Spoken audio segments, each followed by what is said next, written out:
ભરૂચ લોકસભા બેઠકના ભાજપના ઉમેદવાર મનસુખ વસાવાએ વોર્ડ નંબર 7 અને 8માં પ્રધાનમંત્રી આવાસ યોજનાના લાભાર્થીઓની મુલાકાત લીધી।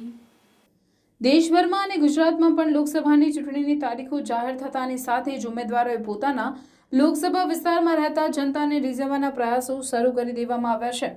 ઉમેદવારો દ્વારા ગ્રુપ મીટિંગ, કાર્યકરો સાથે ચર્ચા અને લોકો સાથે મુલાકાતની શરૂઆત કરી છે। ગુજરાત લોકસભા બેઠકોની વાત કરીએ તો ભરૂચ લોકસભા બેઠક પરથી ઇન્ડિયા ગઠબંધનમાં આમ આદમી પાર્ટીના ડેડિયાપાડાના વર્તમાન ધારાસભ્ય ચૈતર વસાવા પર દાવ લગાડ્યો છે, જ્યારે ભાજપ દ્વારા 6 ટર્મથી ચૂંટાઈ આવતા મનસુખ વસાવાને ફરી એક વખત પાર્ટીની કમાન સોંપી છે।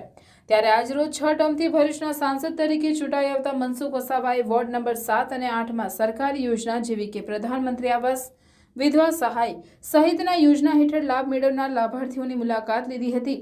આ મુલાકાત દરમિયાન લોકસભા ભાજપના ઉમેદવાર મનસુખ વસાવાએ લાભાર્થીઓ સાથે વાતચીત કરી હતી।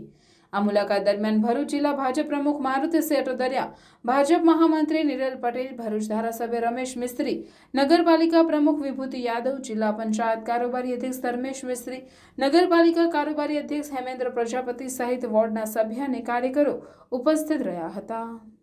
આ વિસ્તારને લગતા જે વિકાસને લગતા પ્રશ્નોની પણ ચર્ચા થઈ તો લોકો નગરપાલિકાનો જે વિકાસ થયો છે એનાથી પણ બધા ખુશ છે અને અલગ અલગ પ્રકારની યોજનાનો જે લાભ મળ્યો છે એનાથી પણ ખૂબ જ ખુશ છે। ખાસ કરીને પ્રધાનમંત્રી આવાસ યોજના કે આયુષ્યમાન કાર્ડથી લાભાર્થીઓ ખુશ છે અને બધા જ લોકોને ખબર છે। અમે પૂછ્યું છે કે પ્રધાનમંત્રી આવાસ એ કોની યોજના છે, તો કે મોદી સાહેબની યોજના।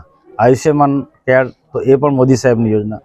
તો ખરેખર દેશના પ્રધાનમંત્રી નરેન્દ્રભાઈ મોદી સાહેબે જે સમૃદ્ધ ભારત, મજબૂત ભારત બનાવવાનો અભિયાન જે પ્રારંભ કર્યો એની સાથે ગરીબોને ઉપર ઉઠાવવાની અલગ અલગ યોજનાઓ છે એ લગભગ બધા 100% લોકોને પહોંચી છે એવું ભરૂચ શહેર અને બાકીના બધી જ જગ્યાએથી અમને જે માહિતી મળી છે। અને જનસંપર્ક અભિયાનનો ઉદ્દેશ પણ આ જ છે કે સરકારની યોજના લોકો સુધી પહોંચી છે કે નહીં।